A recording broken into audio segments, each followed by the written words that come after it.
Imagine looking into deep space.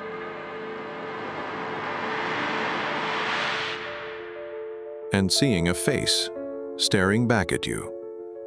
Two glowing eyes, a beak in the vast black of the cosmos. But this isn't your imagination, it's real. The James Webb Space Telescope just spotted something truly bizarre.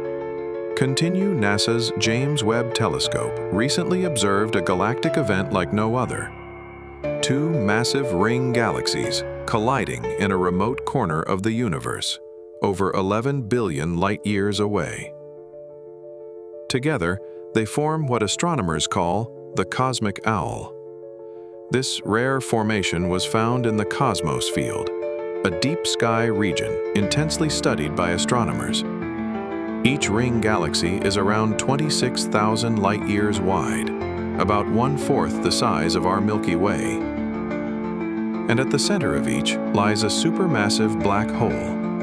The owl-like shape formed as the two galaxies crashed together millions of years ago. That cosmic collision triggered shock waves, forming a dense gas cloud at the center, the beak, where stars are now rapidly being born. This discovery shows us how galaxies evolve, collide, and spark new stars, even in the early universe. And it reminds us, the universe is far more alive, more creative than we ever imagined. If this blew your mind, imagine what else the James Webb Telescope is about to reveal. Hit that subscribe button, like the video, and explore the universe with us. Because space is only getting weirder.